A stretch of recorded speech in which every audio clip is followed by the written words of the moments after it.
Bonjour à toutes et à tous et bienvenue dans votre magazine Djena Sport. Au sommaire, Championnat d'Afrique des Nations 2021.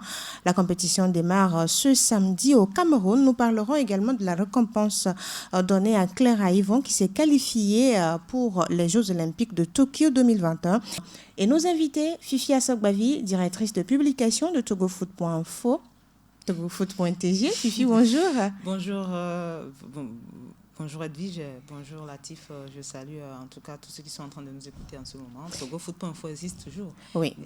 Même si aujourd'hui il y a le point TG également. Il y a le point TG, mais quand tu passes par Togofoot.info, tu nous retrouves également. D'accord. Également sur ce plateau, vous l'avez dit, Fifi, Latif Yoromoy, journaliste sportif, rédacteur en chef de djenasport.tg et directeur de publication de Miroir Info. Latif, bonjour. Bonjour Edwige, bonjour Fifi, bonjour à tous ceux qui nous écoutent. Je suis Edwige Diboli Apedo. Merci à tous et bienvenue dans Djena Sport. On commence par le championnat d'Afrique des Nations 2021, puisque c'est cette année. Et ça commence ce 16 janvier au Cameroun. Fifi Assogbavi, le Togo est déjà, on va dire, sur place. Le Togo est déjà sur place. Aujourd'hui, quelles sont les ambitions qui doivent être dédiées à cette équipe locale? Je ne connais pas les ambitions même de l'équipe en partant. Est-ce qu'ils vont pouvoir participer? Vous savez que c'est une première qualification pour le Togo en 6 éditions. Et pour la première fois, le Togo sera au championnat d'Afrique des Nations. Et les ambitions pour moi, c'est d'essayer de passer ce premier tour. Mais ce sera compliqué quand on est dans un groupe où on retrouve le tenant du titre, le Maroc, et puis une équipe de l'Ouganda qu'on connaît qui joue plus avec des locaux, et même chez les A. Donc on se dit que ce sera véritablement compliqué pour le Togo. Au-delà de ça, vous savez qu'au Togo, depuis mars 2019, depuis mars 2020, il n'y a plus de championnat. Avec l'arrivée de la Covid-19, il n'y a plus de championnat. Donc les enfants sont à la maison depuis plus de 10 mois maintenant. Et il a fallu le début du mois de décembre, ou bien le début du mois de décembre pour commencer le regroupement. Et il y a eu combien d'entraînements? Ils ont eu un mois d'entraînement, ils ont joué quelques matchs amicaux et ça ne suffit pas. Moi, j'ai peur pour cette équipe, surtout sur le plan physique. Et sur le plan physique, je crains véritablement pour cette équipe. Maintenant, ils ont promis, ils l'ont dit hier quand ils étaient chez la Première ministre, ils ont dit qu'ils donneront tout pour passer ce premier tour. Ce sera compliqué, mais peut-être avec l'envie, la volonté, ils peuvent faire quelque chose. Sur les 2 matchs amicaux du Togo face au Bénin, le Togo a manqué d'adresse et ça fait 0 but inscrit. 1 encaissé. Latif Yoromoy, est-ce qu'on va dire que le Togo est déjà handicapé offensivement? Oui, j'ai envie de le dire parce que j'ai suivi je dirais, 2 des 3 derniers matchs amicaux du Togo. Ils ont joué contre les académiciens de Wafa le 29 décembre dernier. Il y a eu 1-0, le Togo a inscrit le seul but sur penalty. Derrière, il y a eu cette double confrontation amicale face au Bénin, vous l'avez dit, un but encaissé, 0 marqué. Il y a un souci au niveau de l'attaque, tout le monde le sait. Maintenant, c'est un souci historique pour le Togo. Le Togo, souvent, a des difficultés à marquer des buts. Il faudrait toujours... Voilà, c'est un gros débat. Est-ce que la refondation du football, la reconstruction, la reconsidération quand même du football togolais ne devrait pas mettre l'accent sur cet élément? Je me souviens de cette initiative-là de nos soutiens Kossi, qui quand même fait partie des attaquants que le Togo a pu être connu. Et il avait un projet comme ça n'a pas porté pour véritablement sortir parce qu'il y a ce qu'on appelle attaquants, buteurs. On en manque véritablement au Togo. Bon, maintenant, à côté de l'inefficacité, il ne faut pas occulter quand même la solidité aussi, quoi qu'on dise. C'est vrai, on ne marque pas assez ou on ne marque pas pratiquement pas. Mais là, il y a quand même une défense, je dirais, qui en 3 matchs n'a pris qu'un seul but. Je pense que c'est quand même aussi un atout sur cet élément-là. Bon, maintenant, par rapport aux ambitions, moi, je me dis que c'est une faute administrative.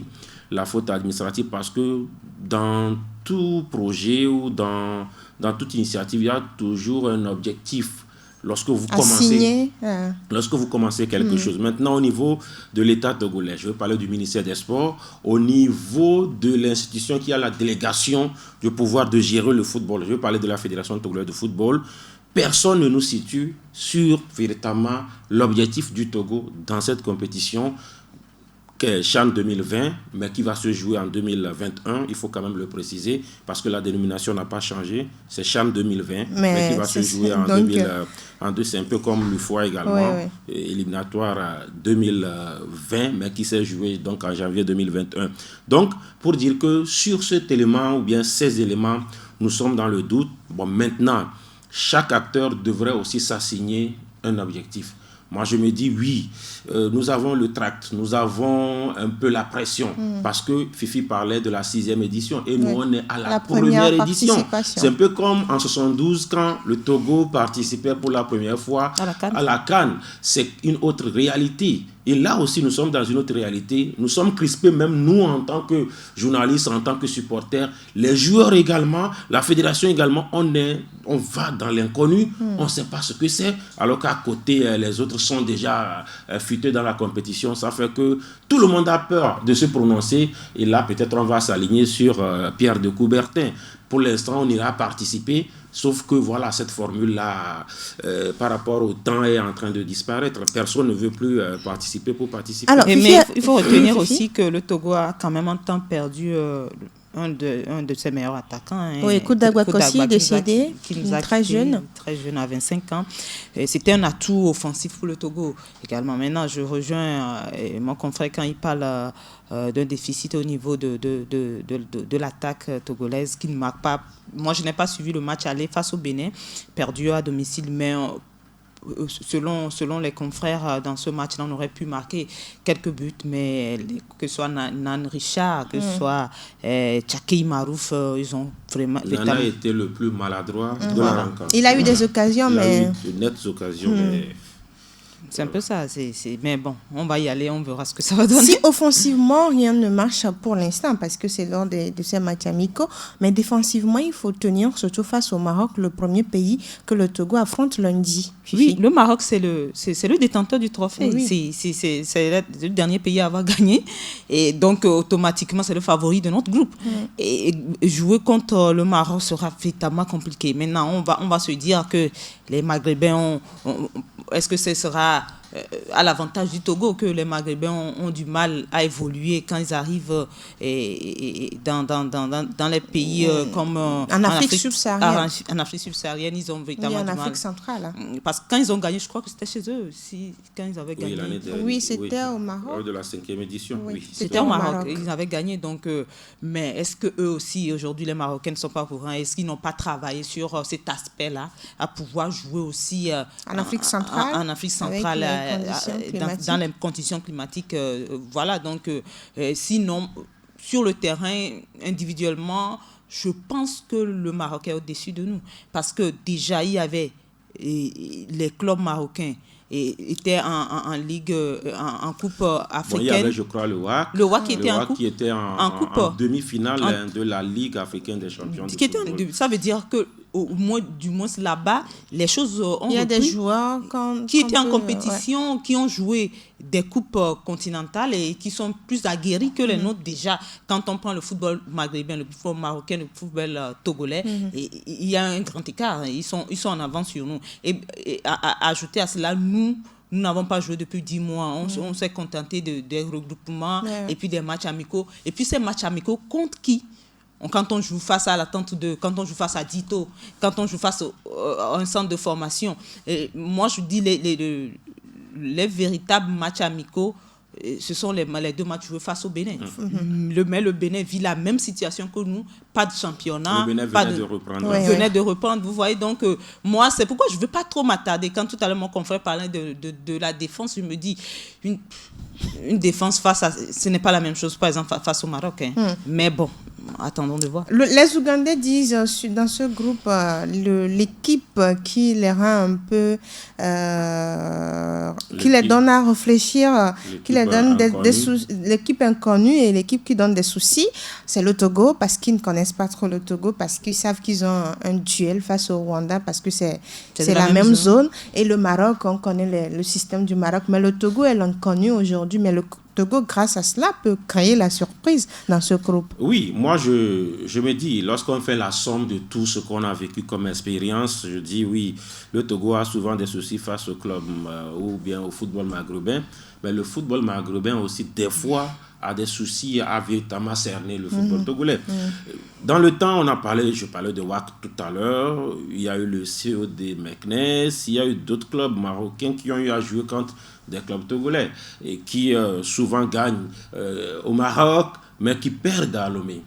Ça, c'est juste un exemple. Lorsque vous prenez également d'autres contingences, même l'équipe nationale, des fois le Togo bat les équipes, même si c'est quand même des choses. Donc, on peut quand même surfer sur ces choses-là. Je ne veux pas parier, mettre une pièce sur le Togo. D'accord, nous sommes en train de faire des analyses pour dire que, oui, le football maghrébin est un tout petit peu élevé. Ça fait que beaucoup de joueurs des autres zones du continent vont vers ces championnats maghrébins parce que c'est des championnats qui sont beaucoup plus juteux. Et ça suppose que si le WAC, par exemple, était en demi-finale de la Ligue africaine des champions de football, ça ne voudrait pas forcément dire que ce ne sont que des Marocains qui ont joué pour le Wydad Athletic Club.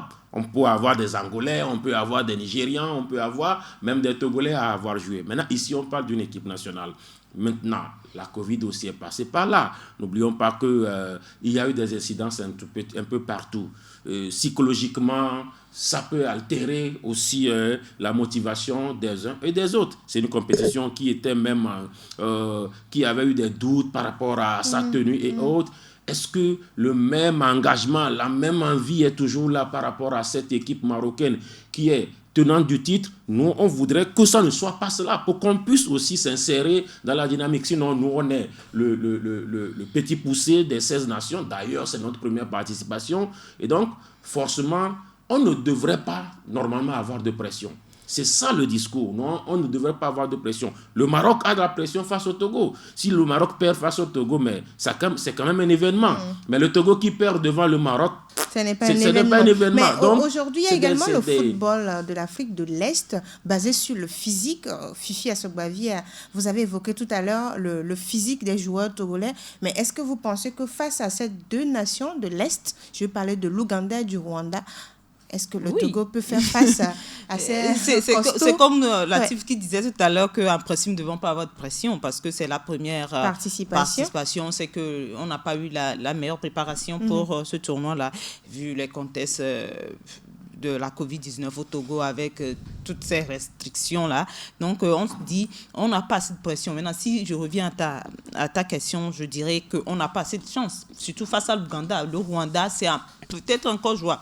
Mais face à l'Ouganda, vous avez vu la préparation de l'Ouganda. L'Ouganda était déjà le 29 décembre 2020. Et au Cameroun depuis. Ils sont partis des premières nations. C'est la première. Et ils ont même joué un tournoi. Ils ont même joué un tournoi de préparation. Où ils ont battu le Cameroun. Ils sont en forme. Ça, c'est clair. Donc, et si nous prenons cette équipe-là, et c'est ce groupe-là, le Togo, en principe, est le 4e.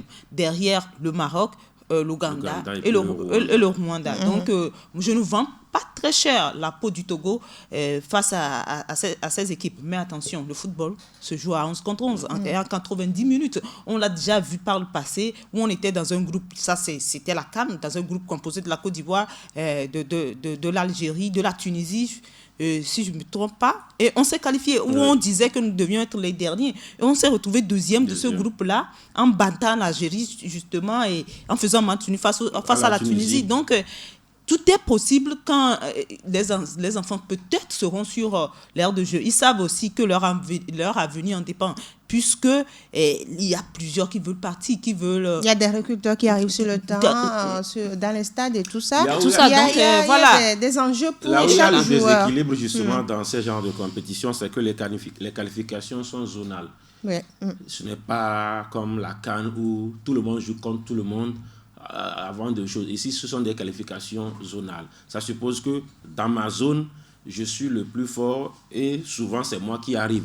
Alors que dans d'autres zones, il y a peut-être beaucoup de pays qui sont quand même à un niveau d'arriver, mais comme c'est peut-être un pays qui doit arriver ou bien 2 pays qui doivent arriver, ça fait qu'il y a un petit déséquilibre. Je prends juste la zone UFOA B par exemple.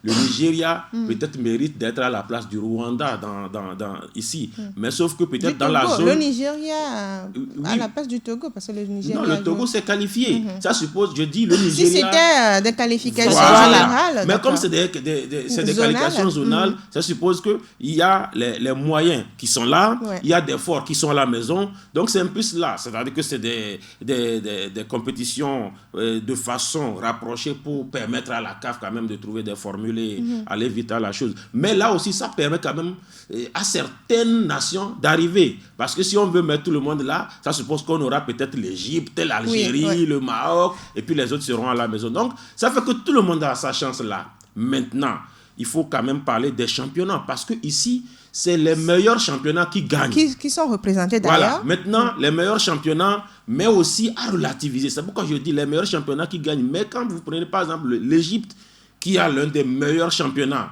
d'Afrique, mais qui peut ne pas s'imposer dans le CHAN.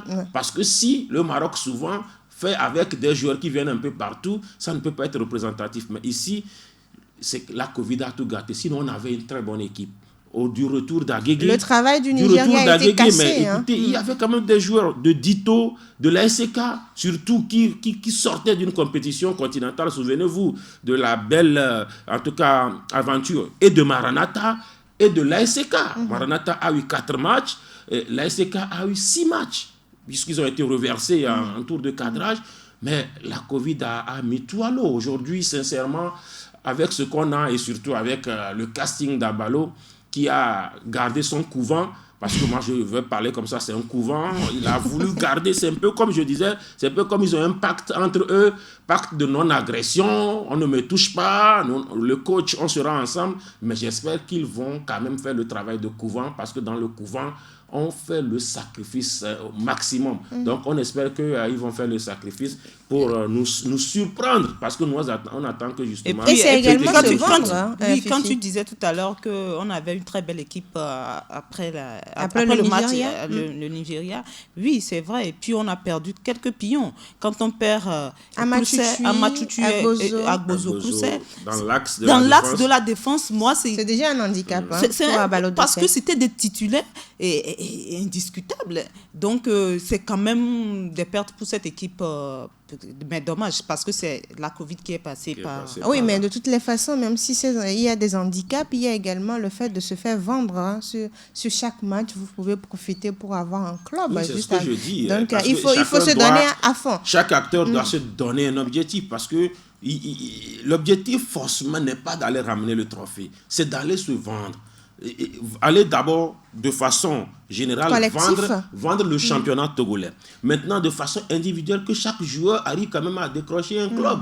Mais il faut quand même montrer quelque chose. Quand on prend de Agbozo Kouloussé et Amachuchu, mais ce n'est pas sur le match Togo-Égypte-Togo. Ça a commencé comme ça, où ces deux joueurs-là se sont retrouvés dans le 11 de départ. Mais on a vu ce que ça donne aujourd'hui. Ils sont quelque part, quoi qu'on dise, c'est mieux qu'au Togo. Et donc, on espère quand même que, parce que moi je dis, nos joueurs, c'est tout le mal qu'on peut leur souhaiter. Il faudrait quand même qu'ils aillent voir ailleurs. Ici, les 50 000, les 60 000 d'émoluments, on ne va même pas parler de salaire. Parce que quand un joueur quitte sa maison pour venir à l'entraînement, aller-retour, il est des fois à 2 000 francs. Le déplacement seul, et puis à la fin du mois, il se retrouve à 50 000. On est obligé de le dire sur les antennes, il faudrait quand même que ça change. Voilà. Le premier match du Togo, c'est le lundi 18 janvier. Maroc-Togo, 16h à Douala. C'est dans le groupe C. Il y aura Rwanda-Ouganda à la suite à 19h. Et on va juste placer quelques mots pour ce match d'ouverture du championnat d'Afrique des Nations. Cameroun-Zimbabwe à 16h à Yaoundé dans le groupe A. Des chances pour les Camerounais ou les Zimbabwéens? Le Cameroun joue à domicile et déjà c'est un avantage. Je crois qu'il y aura quand même un peu de public. Et selon ce qu'ils avaient dit, le stade ne sera pas plein. Mais dans le respect des mesures. Des mesures barrières. Le Cameroun joue à domicile face au Zimbabwe. Le Zimbabwe, voilà, ce sont des équipes qui comptent beaucoup sur le cru local. Ça, c'est clair. Mais maintenant, est-ce qu'ils arriveront au niveau du Cameroun? Le Cameroun aussi ne rassure pas. Sa préparation était chaotique. Et ils ont même perdu, je crois, face au Niger. Et le mot de Samuel Eto'o était vraiment fort parce qu'il faut se donner. Moi, je dis l'avantage du Cameroun dans cette rencontre, c'est que le Cameroun joue à domicile. Pour moi, c'est tout? C'est tout pour moi. Donc, attention Cameroun face au Zimbabwe. Au Zimbabwe. Vous misez sur le Zimbabwe ou le Cameroun? Non, miser, moi, je n'aime pas les pronostics. Plutôt parler comme Fifi. Voilà. Le Zimbabwe c'est un travail local, ne prouve pas grand-chose à l'extérieur. Ils ont leurs forces et leurs faiblesses à la maison. Et donc, voilà, le Zimbabwe, c'est Zimbabwe, quoi. Alors que le Cameroun, beaucoup plus tourné vers l'extérieur. Voilà, les Lions indomptables, c'est des joueurs qui jouent un peu pas. Maintenant, le championnat, vous avez vu le Coton Sport de Garoua. Quand Coton Sport se fait battre chez lui par Unisport, il y a un souci. Vous voyez un peu, ça suppose que les clubs camerounais ne sont plus représentatifs véritablement dans les compétitions continentales, et il y a un souci parce qu'on parle des meilleurs championnats. Maintenant, étant pays organisateur, il y a cet orgueil-là qui peut pour faire le premier que, match surtout, pour la beauté quand même de la compétition, il faudrait que le pays hôte aille au moins au-delà du premier tour. Et il y a un choc de l'Afrique de l'Ouest, Mali, Burkina Faso, un deuxième match de ce groupe A pour la première journée, 19h. C'est un choc de l'Afrique de l'Ouest. Ouais. C'est un match qui doit être un match intéressant. C'est un match intéressant et c'est un match... Parce que le Mali, c'est quand même, en Afrique de l'Ouest, c'est quand même c'est une référence, on va dire. Oui, le meilleur pays qui s'organise et mieux sur le plan national et qui a un championnat quand même national relevé. Même si eux aussi, ils ne jouent pas. Je crois qu'ils malgré la crise, ils ont relancé le championnat par zone. Bon, ils sont quand même mieux au plan organisationnel. Le Burkina également. Le Burkina est en championnat. Physiquement, voilà, ça va cogner. C'est des pays qui se connaissent, c'est des médias comme contre les... Ça sera un choc à suivre à 19h ce samedi. Et dimanche, pour nos auditeurs, Libye-Niger à 16h à Douala, dans le groupe B, RD Congo.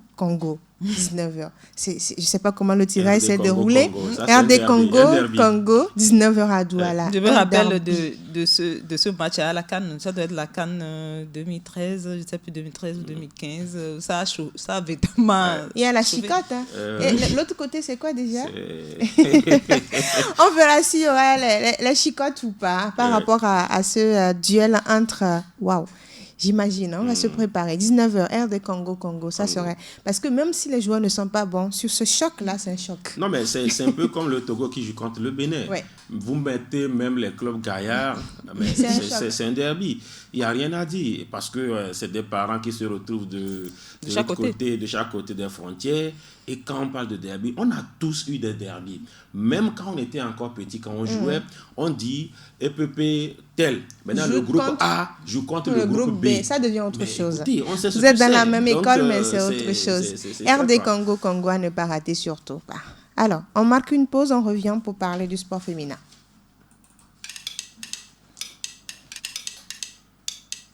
Retrouvez toute l'actualité sportive sur Radio Djeno, les lundis et vendredis à 16h GMT dans le magazine Djena Sport. Décryptage, analyse, débat, c'est tous les mercredis à 11h GMT. Tout se passe sur www.radio.djena.tg. Radio Djeno, enfin la radio pour tous.